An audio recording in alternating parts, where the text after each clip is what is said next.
Hello, you guys. How are you doing? Today, I'm going to be talking about Propertius and Horace.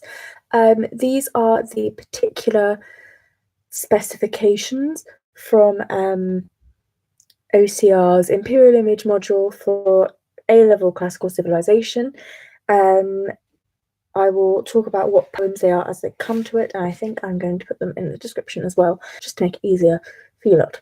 So, we'll just get started because it's not very late, but I really don't want to be doing this till 9 o'clock. So, and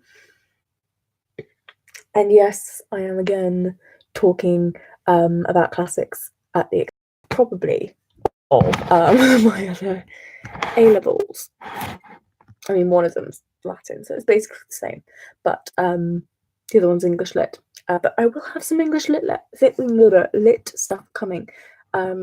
Probably I'm going to be on the Wi-Fi bar, I'm going to be honest with you. That's the one that I struggle with.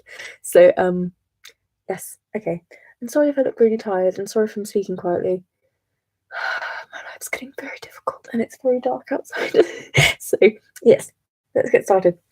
Okay, so I'm going to begin with Propertius. The poem that I want to begin with is War and Peace, and that is 3-4.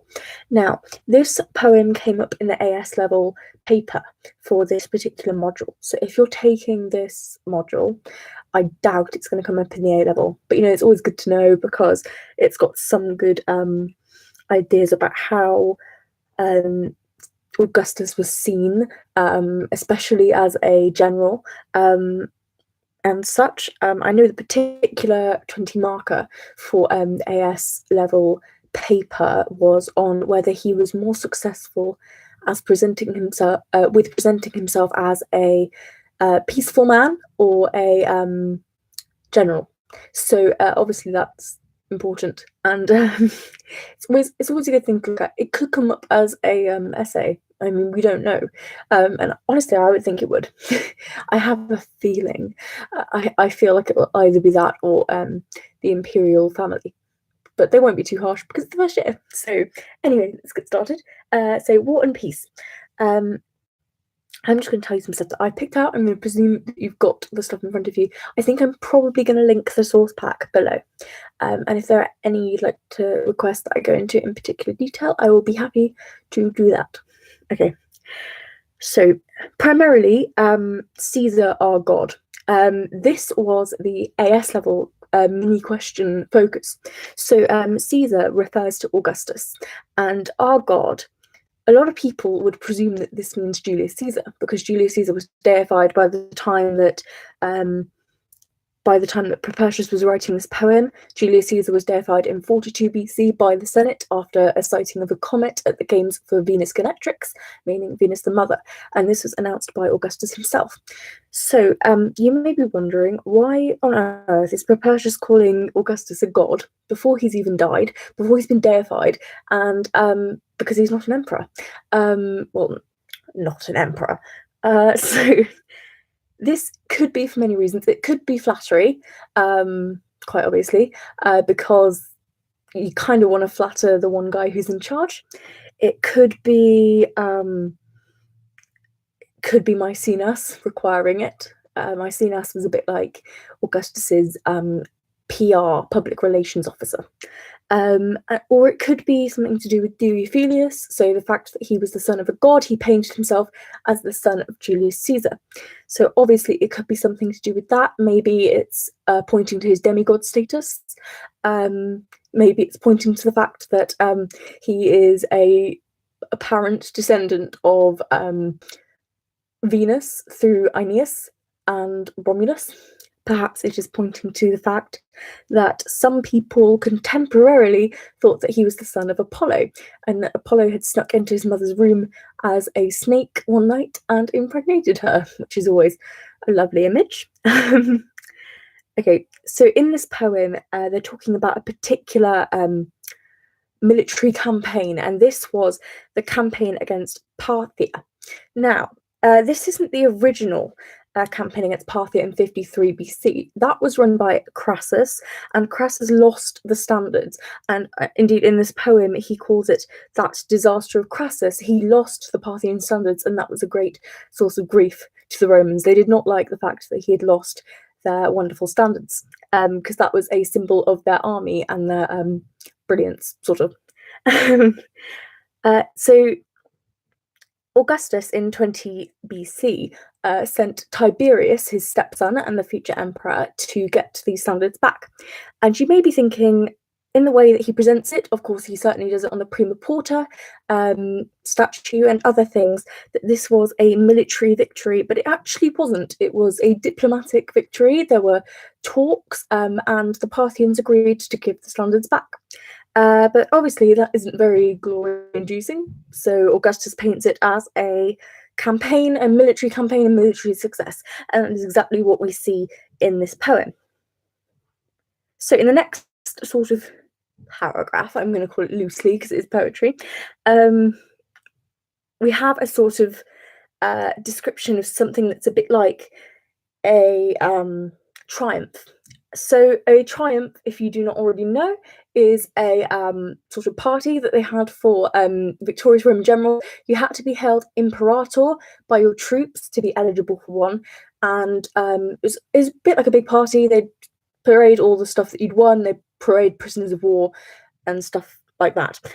So we have things like Caesar's axles burdened with booty, scan the name of captured cities, the shafts from fleeing horsemen, the bows of trousered soldiers, and the captive leaders sitting beneath their weapons.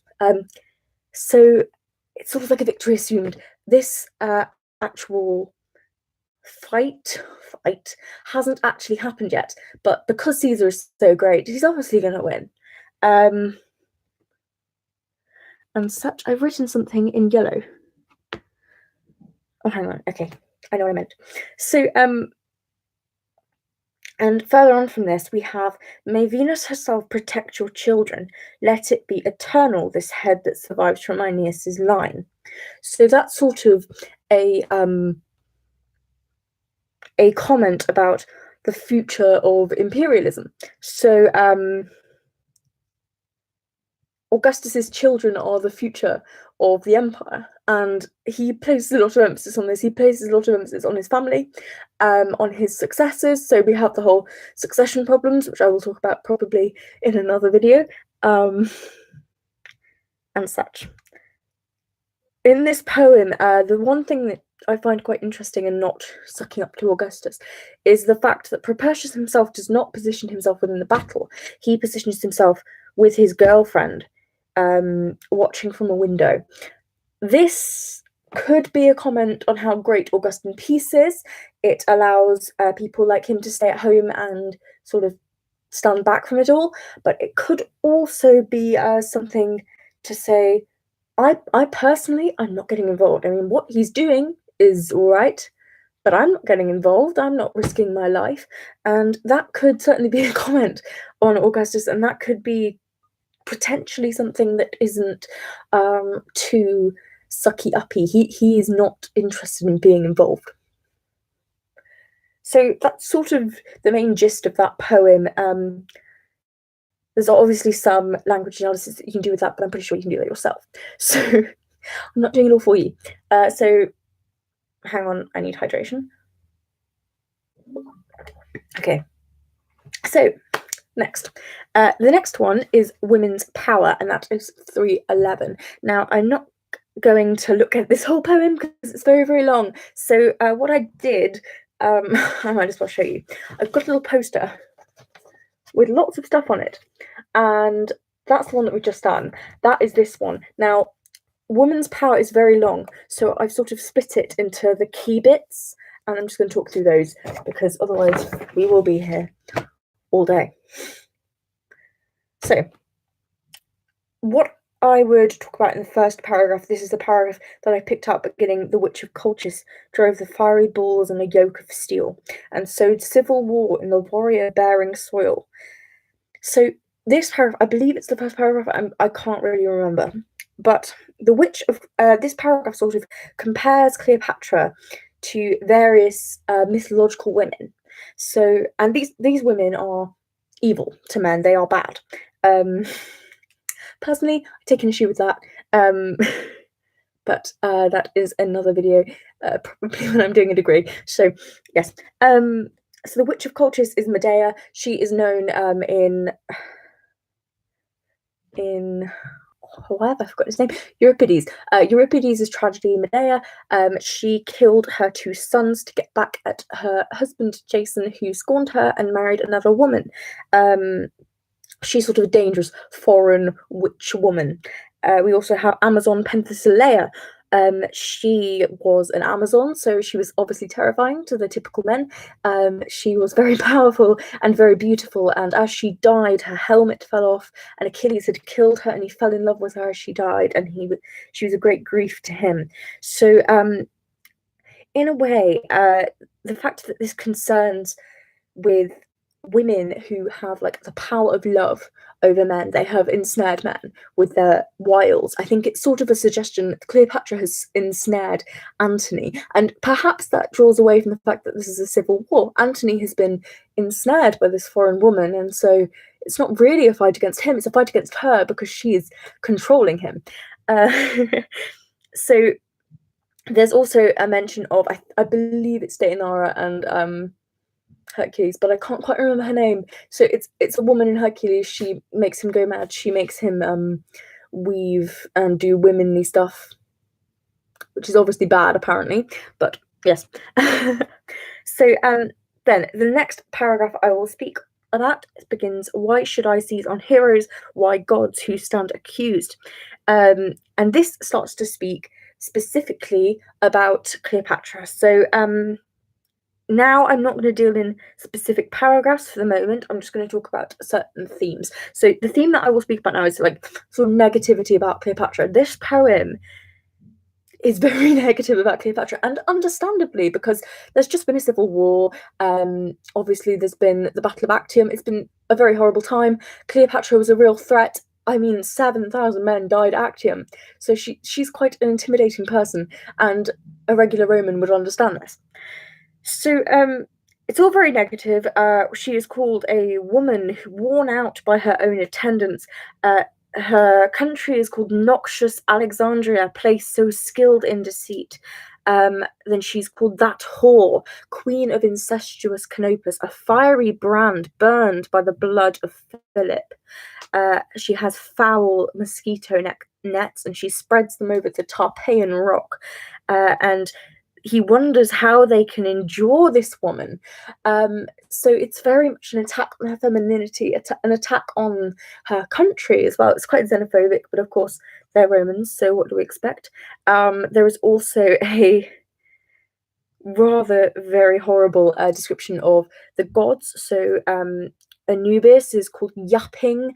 The Romans really didn't like the sort of animal-headed gods, especially Janus and Anubis, so that's why that's there.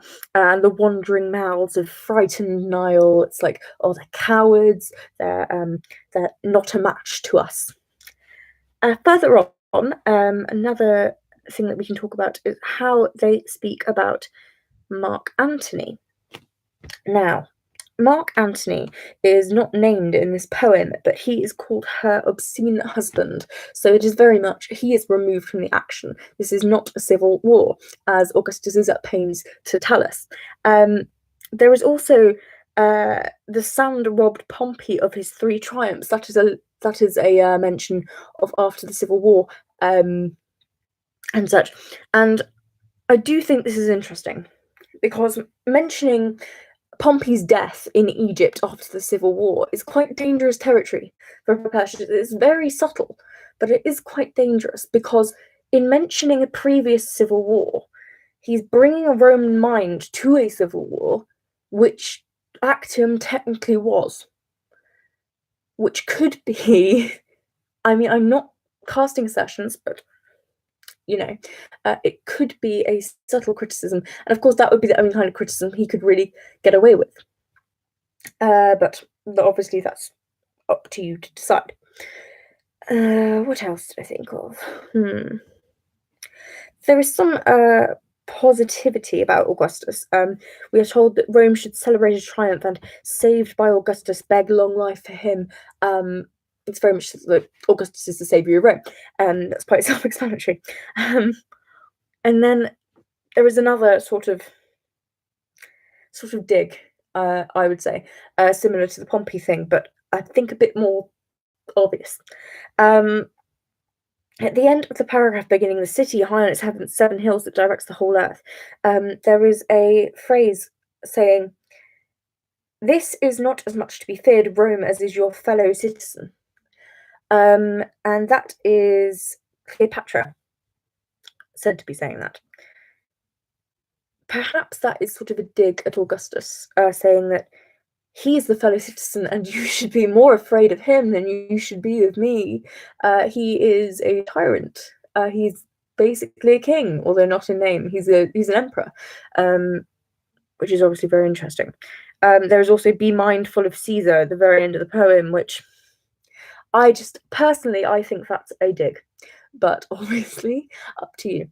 And then in the second to last paragraph, we have lots of mentions of various different enemies, which would emphasize Rome's power. Okay, so that's all I'm going to do on that one. It's a good poem, but it's very, very long.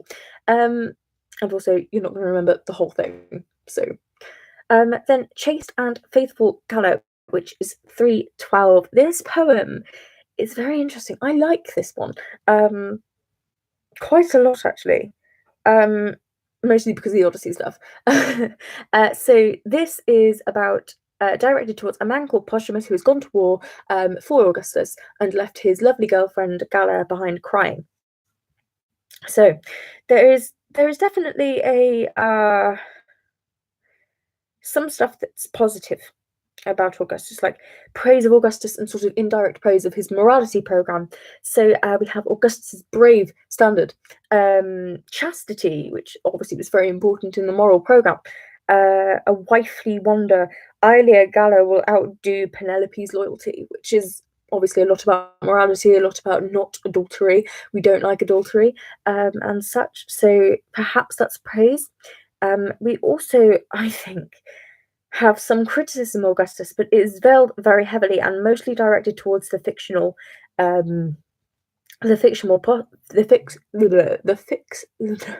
can't speak, the fictional Posthumus.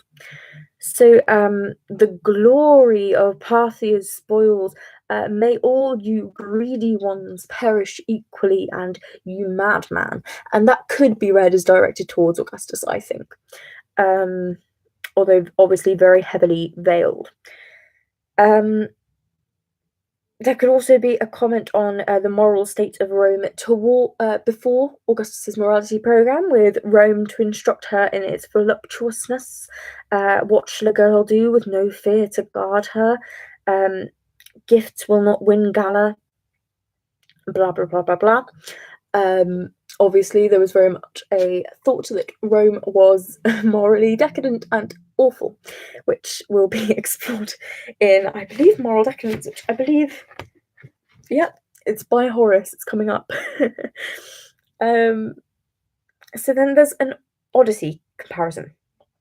Now, the Odysseus comparison, which I think you can obviously pick up yourselves, could show Augustus's mission as heroic. It's sort of on the level of the Trojan War. It's a very heroic exploit, but there is obviously a double-sided edge to it. The Romans would not have liked Odysseus because he was deceitful, and well, he was Greek, but mostly deceitful. Perhaps by using Odysseus, Propertius is suggesting that Augustus is also deceitful and Posthumus is deceitful. And also, Odysseus was very, very unfaithful to his wife. Of course, in an ancient term, it wouldn't be considered unfaithful. It would just emphasize his heroism. But he slept with Circe, he slept with Calypso, he seduced Nausicaa and such, which is not good. So perhaps that is a comment on morality laws, because they're not working. You have a man like Posthumus who is from his comparison, probably sleeping around. So perhaps they're working on women, but maybe not on men. And there was some suggestion that Augustus did commit adultery himself on his wife Lydia, so that could be a comment, although obviously that's gossip. We don't have any proof of it, but there's always some proof in gossip, I guess. Okay, so that's that one done. There's not a lot in that, but it's a very interesting one. So now, the last Propertius poem is very long. It's called the Temple of Palatine Apollo. I did not write down the number, but it shouldn't be too difficult to find. So, this poem begins as a sacrifice. So we have a very detailed description of a sacrifice. The priest makes a sacrifice, let silence aid it, offerings of lovely incense, sprinkle me with water, purifying laurel, etc. There's a lot of mentions of piety, a lot of mentions of sacrificial stuff. Perhaps this is piety. Piety was obviously very important. Augustus prided himself in being pious. His sort of epic hero, Aeneas, prided himself in being very pious. And he very much liked religion. He restored 82 temples. So, he also lived right next to the Temple of Palatine Apollo, and some suggest that it joined onto his house. So, that's pretty good. Then we also have some pro-Augustus stuff that I'm just going to read out to you. The song is created in Caesar's name, while Caesar's sung, Jupiter, I beg you yourself to listen. Actium's open water, remembering the Julian fleet, obviously referring to Actium. Sails filled by Jupiter's favour, standards now skillful in victory for their country. So Jupiter favours Augustus. O Augustus, world's deliverer. This is spoke directly from Apollo to Augustus. So pretty heroic, Only heroes can converse with the gods, so Augustus must be a hero. Greater than your Trojan ancestors, greater than Aeneas. That's pretty... not very hard, but hard. My bow is on your side, and every arrow burdening my quiver favors you, relying on you as its protector. So it's very much he has favor from Apollo, who is Augustus's main god. So pretty good. After Apollo's bow shot, Caesar's javelin was next. Rome won through Apollo's loyalty. I am a god, and this shows evidence of my race. That was Julius Caesar speaking there, not actually, but Julius Caesar through Propertius, and this is quite obviously, he's totally god, and that's what Augustus wanted. Apollo of Actium, so Actium, Apollo is linked directly to Actium. I have sung of war enough, so the movement away from war to peace in Augustan propaganda and such. Then, as I love doing it, I also found some little anti-Augustan stuff. So, when he says Caesar his father in the 1, 2, 3, 4, 5, 6, in the 6th paragraph, he says Caesar his father, but father is surrounded by these things. So, obviously I don't know whether that's in the literal Latin, but at least in the translation of it, it's very much the sense he's not his father. And this could be a subtle criticism. It could be just Propertius being difficult, but always read into stuff. You should always read into stuff, life lessons. And then this is a very interesting one. He says in the 3rd to last paragraph, Bacchus, you are used to being an inspiration to your Apollo. Bacchus was Mark Antony's main god, and Apollo was Augustus's main god. They very much thought of themselves as those gods, which is a bit weird, but so by saying this, I get the sense that Apollo only works when Bacchus is there. And with Mark Antony removed, Augustus has lost some of his power, which, is pretty much criticism, which I sort of agree with. I mean, Augustus was powerful, but he was mostly successful when he had Mark Antony raiding against him. And I think that was the same For example, in Cicero's Pro Milone, Milo loses his support for the consulship after Clodius has died, and so he's no longer stopping Clodius from doing crazy stuff. So this could be, I mean, I think it's a general thing. People tend to lose their support if the person they're running against disappears. They're not going to be supported as much. So, you know, lesser of two evils doesn't really work when you've lost one of the evils. So,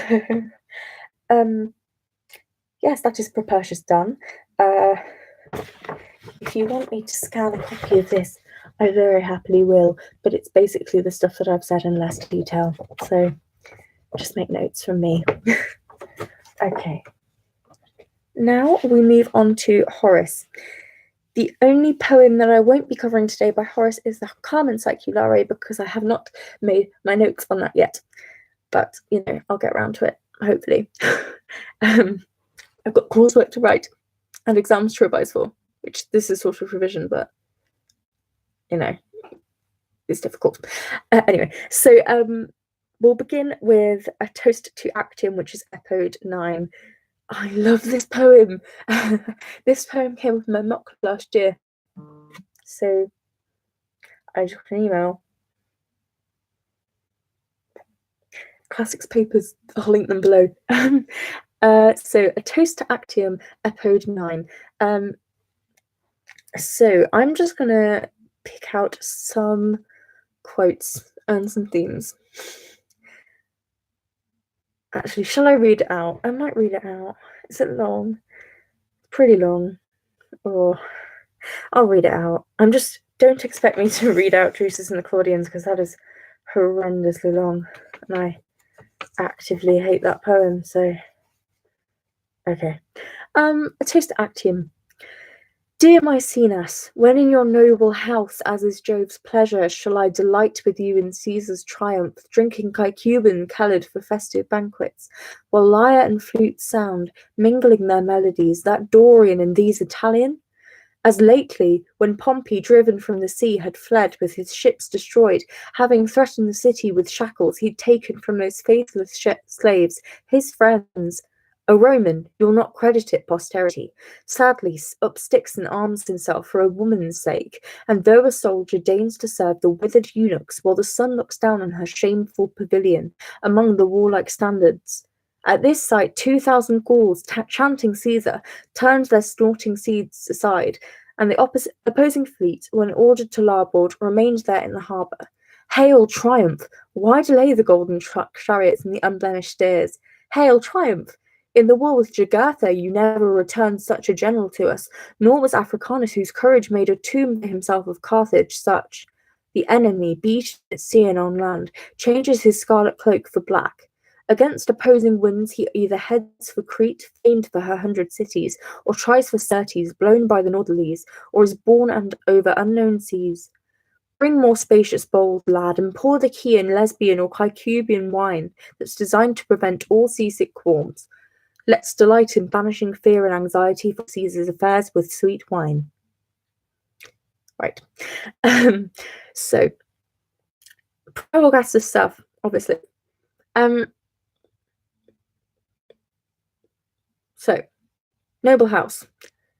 That's directed to Maecenas. Maecenas is Augustus's PR, so, you know, sort of a compliment. Were you in Caesar's triumph? Triumph, important. Chanting Caesar, that's pretty good. And he's also got the Gauls chanting it. Pretty good. Sorry, I'm getting texts.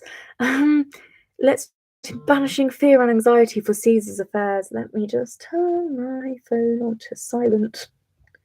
There we go. That's going to stop. Pro Augustus.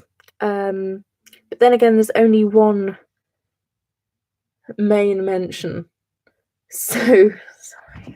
Got someone messaging me.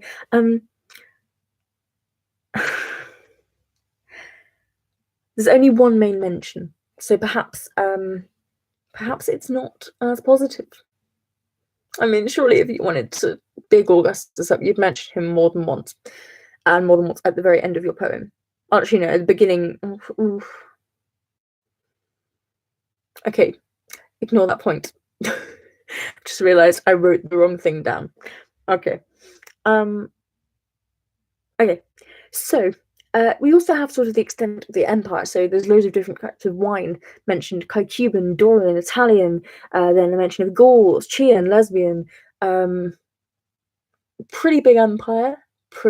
Quite a lot of stuff under the Roman control, and also it's just pretty cool and pretty good wine as well. Famed good wine. Yeah. Also, Antony, he's not named, he's called a Roman. So then he's also referred to as the enemy, which is, you know, demonizing him pretty well, and also not mentioning him, so you don't know he's a Roman. Well, don't know he's a Roman. So it's not a civil war. But also he's compared to Pompey. And Pompey was a Republican martyr, and he wasn't liked, but he was a martyr in Rome. And this could be positive, perhaps, if we were to think of it like that. If Pompey is a Republican martyr, then comparing Antony to him is sort of saying he's a Republican martyr in some senses. Then the way he describes Egypt and the East. So a woman's sake, Cleopatra is not named. That's pretty bad. Withered eunuchs, shameful pavilion. They're all very negative about Egypt, which is, if any of you English lit, it's sort of like the self-other thing. He makes Egypt feminine, barbarous, foreign. Everything is different, and that is why they can be horrible towards them, because they're not Roman in a sense. So that's sort of the main stuff, but really there's not much specific stuff. If you haven't already noticed, most of Horace's stuff is about Actium. So the historical context, probably talking about Actium. If in doubt, he's talking about Actium. Probably. Especially if he mentions Cleopatra. Okay, so here's a more interesting one involving Cleopatra. And it's called Cleopatra. This is Odes 137, I think I've written. Yes, I've written 7. Sorry, it looked a bit like a 1, but I didn't do my 1. Okay, so the poem opens in the first stanza. It's drinking deep, beat the earth with unfettered feet, set out the gods' sacred couches, Salian feast. So it's like peace after Actium. After Actium is over, it's time for peace, it's time for prosperity. We don't need to fight anymore. Aston switched from war to peace in his propaganda. So he's very negative about Cleopatra when we first speak of her. Very negative. So she's a maddened queen. She's plotting the capital and the empire's ruin. She has a crowd of deeply corrupted creatures, sick with turpitude, and she's violent with hope of all times and intoxicated by fortune's favour. She's in a frenzy. She's that deadly monster. He really doesn't like her at the start. And I mean, part of you would get it, because she was a threat, and they genuinely thought that she was aiming to take over Rome, because she'd seduced Julius Caesar and now Mark Antony. But it's a bit over the top, I'm gonna say. But you know, we've got to understand they were scared of her. But considering she's the main focus of this poem, then it becomes a bit ambiguous, and I think it builds up a bit too much pathos for her to be really negative about her. So the particular thing, as the sparrowhawk follows the gentle dove. She is the dove, okay? Augustus is the sparrowhawk. Augustus is a violent hunter. She is a dove afflicted with love. She's involved with Venus. She's a victim of love. She's fallen in love with Mark Antony. It's not her fault. The swift hunter chases the hare. She's a helpless hare. So perhaps this is subtle. This is pathos for Cleopatra. Perhaps it is subtle criticism of Augustus for how he dealt with her. He is described quite violently in these similes, so that could certainly be the case. And then there's sort of, he's showing her as really courageous, which is also confusing.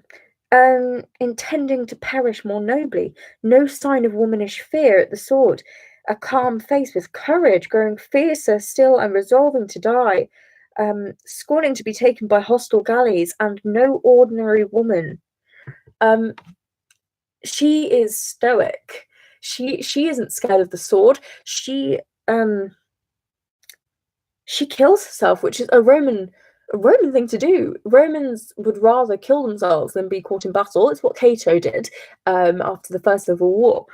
Well, not the first one, second one in the late Republic, because Marius and Phillips was first. But she's very courageous. She's very stoic in the face of death, and she's not an ordinary woman, but she's remarkable in her. And so it becomes sort of problematic.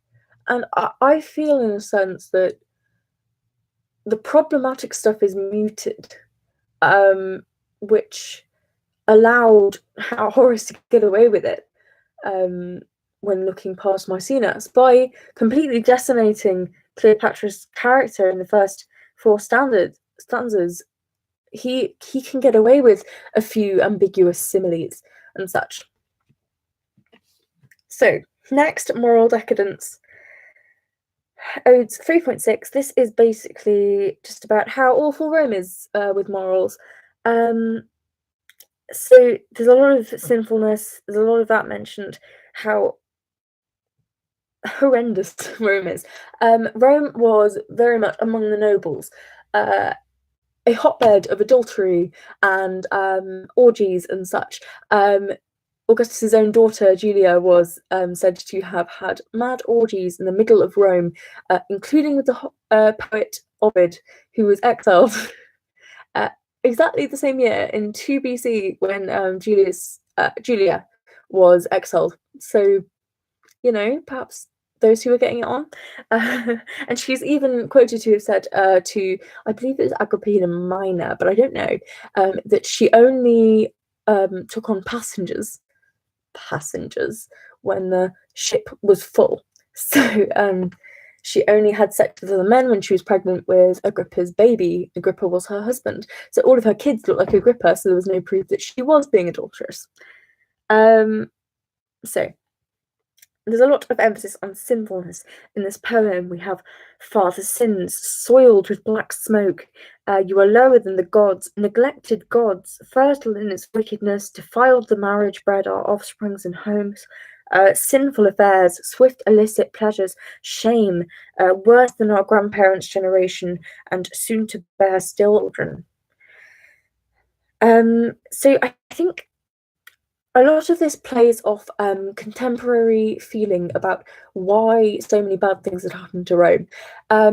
With the neglected gods, the older generations believed that so many civil wars and upon Rome because of a lack of worship, really. People hadn't been paying enough attention to the gods, and that was why so many civil wars had happened, which Augustus just play upon because he's massively pious in his work.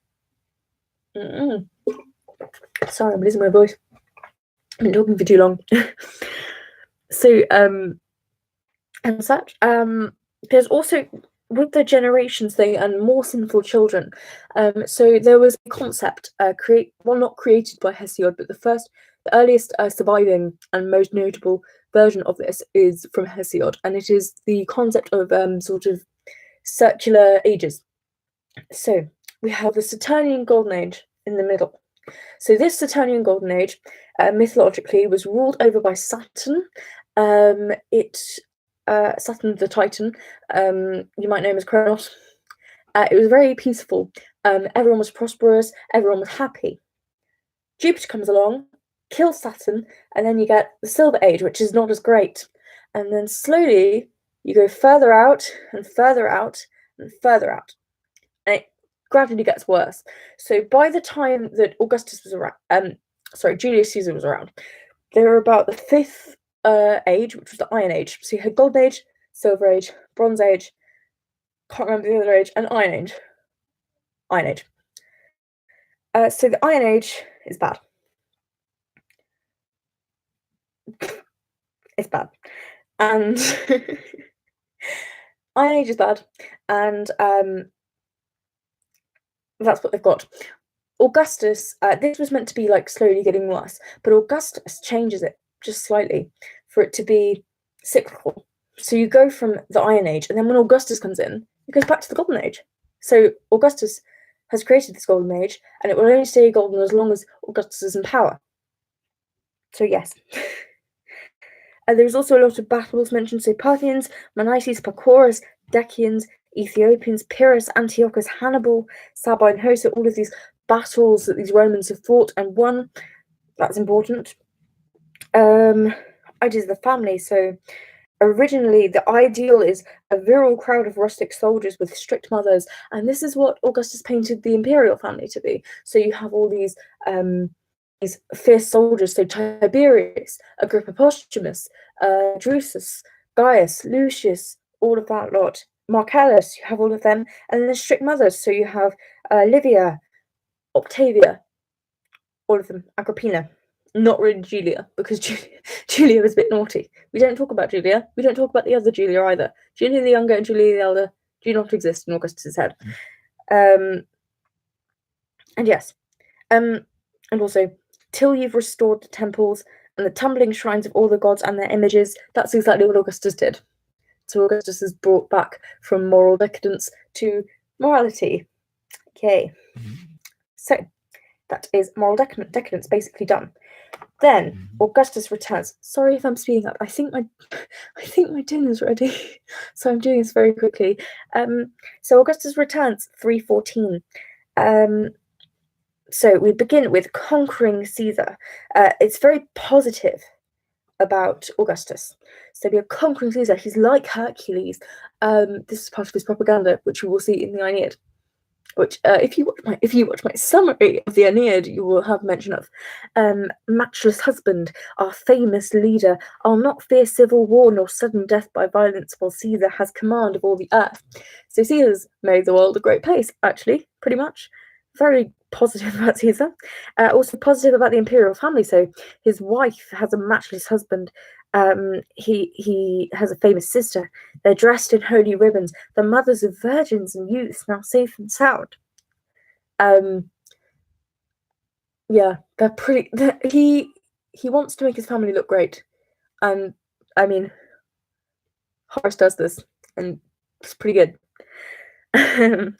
Then we have sort of two stanzas before the last stanza, which talk about boys seeking out perfumes and garlands and a jar and Naiaria to hurry and go to like this festival. Peace allows for this, and Augustus has brought peace, so it's pretty good. Then my greying hair softens and my hot leaf youth. Now this is interesting.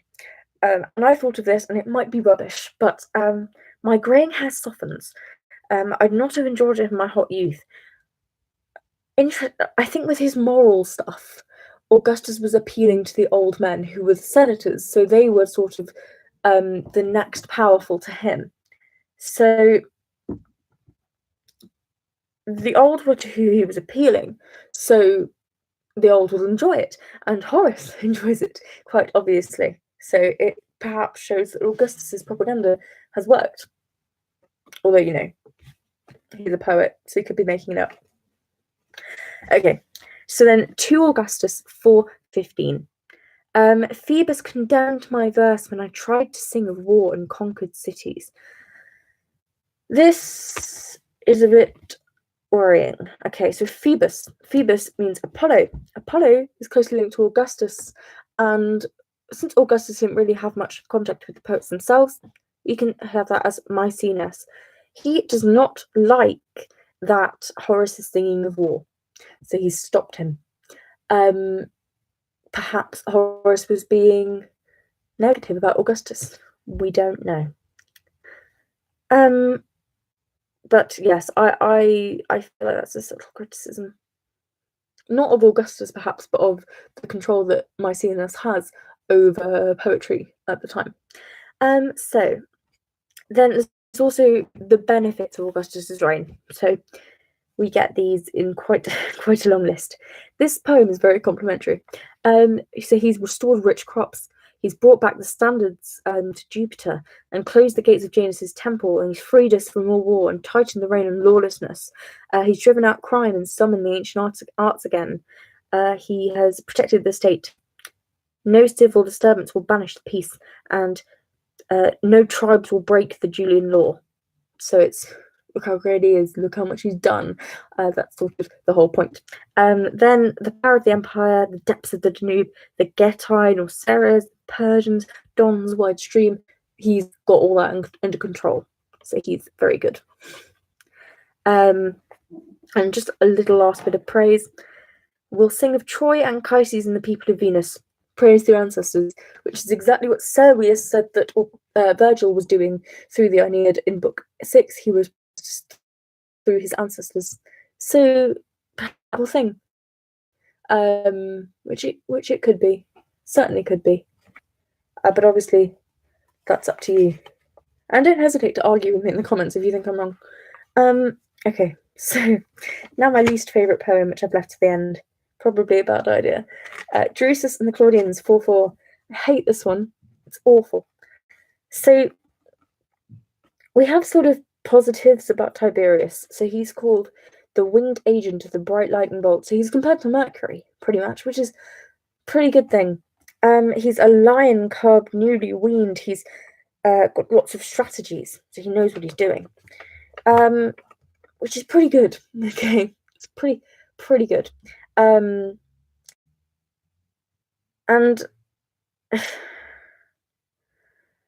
since Tiberius was Augustus's main heir, oh sorry, it's not Tiberius, it's Drusus. Sorry, Drusus was one of Augustus's heirs, but he died. So Tiberius was his heir, but Drusus is compared to these things. It's bigging up Augustus's heirs, which was a big problem because Augustus didn't know who was going to take over from him. Yeah? Okay. Sorry. Yes! Okay. Sorry. All of that about Drusus. It's pro-Augustus with Jove and the divine king, and naturally with care, Augustus's fatherly feelings, the brave and the good, sire's virtues, ferocious golden eagles, ravening wolves, still strong despite the burning of Troy. There's nothing Claudian power can't achieve. Yeah. I'm gonna have to go. If you didn't just notice, my parents are calling me. So thank you for watching. Please let me know if there's anything else you want to see, and yeah, I will see you soon. Bye.